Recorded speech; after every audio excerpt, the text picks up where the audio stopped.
अतुल भाटिया हमारे सहयोगी वो इसमें जुड़ चुके हैं।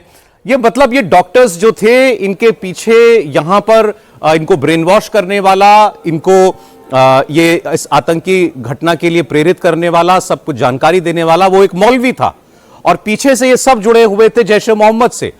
मतलब उसके जरिए सीधे पाकिस्तान से इनका लिंक जुड़ता है। अतुल,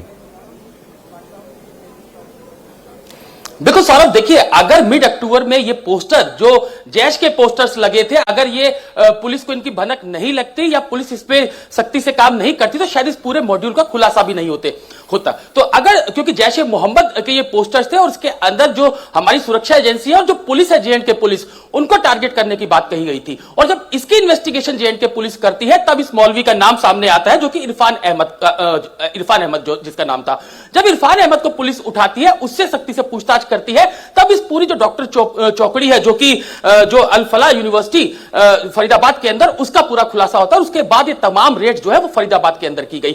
उसके बाद ही जो डॉक्टर शाहीन शहीद है, इसके अलावा अदील अहमद और बाद में मुजम्मिल की गिरफ्तारी की जाती है। और इस, क्योंकि जो पूरा जो एक्सप्लोसिव मिला 2900 किलो, आप सौरभ समझिए कि अगर ये पूरा विस्फोटक जो इनकी पूरी योजना थी, जिस तरीके से पूरी प्लानिंग की गई थी, देश के अलग अलग हिस्सों में पहुंचता और ब्लास्ट होता, तो इससे कितना बड़ा नुकसान हो सकता था।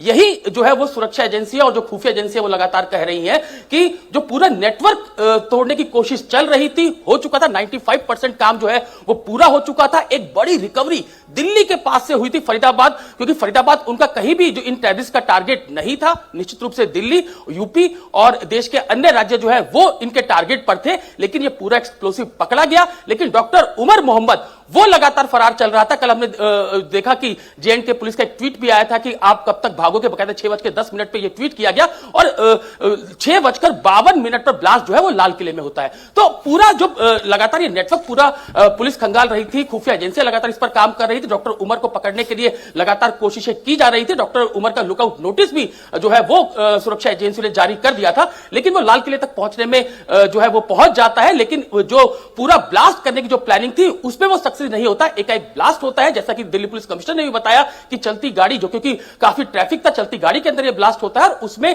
12 लोग जो है उनकी मौत हो जाती है और 30 से ज्यादा लोग इस पूरे मामले के अंदर घायल है। तो पूरा नेटवर्क पर जिस तरीके से हमारी सुरक्षा एजेंसियां, खुफिया एजेंसियां लगातार काम कर रही थी, 2900 किलो से ज्यादा जो विस्फोटक है वो बरामद हो चुका था। अमोनियम नाइट्रेट जो है वो रिकवरी हो चुकी थी, लेकिन डॉक्टर उमर की तलाश लगातार कर रही थी, वो लाल किले तक पहुंचने में सफल होता है। और यहां पर एक इसे पैनिक अटैक जो है वो खुफिया एजेंसियां, सुरक्षा एजेंसियां कह रही है। तो डॉक्टर उमर यह माना जा रहा है कि वो इस ब्लास्ट के अंदर गाड़ी के अंदर मौजूद था, अकेला वो गाड़ी के अंदर था, जिसमें उसकी भी मौत हो गई। जैश ए मोहम्मद से इसका पूरा लिंक था। तो पूरा ये नेटवर्क जो है उसको तोड़ने में खुफिया एजेंसियां, सुरक्षा एजेंसियां वो पूरी तरीके से कामयाब रही। लेकिन डॉक्टर जो उमर है वो कहीं ना कहीं पैनिक अटैक में जो लाल किले के पास वो पहुंचता है, वहां पर उसकी गाड़ी में ब्लास्ट होता है। तो अभी क्योंकि मामला पूरा एनआईए को ट्रांसफर हो चुका है, एफएसएल की टीम जल्दी इस पूरे मामले पर रिपोर्ट देगी और उसके बाद इस पूरे मामले में आगे और भी बड़े। अतुल, देखिए, जो कुछ आपने बताया है इससे बिल्कुल क्लियर है कि साजिश बहुत बड़ी थी।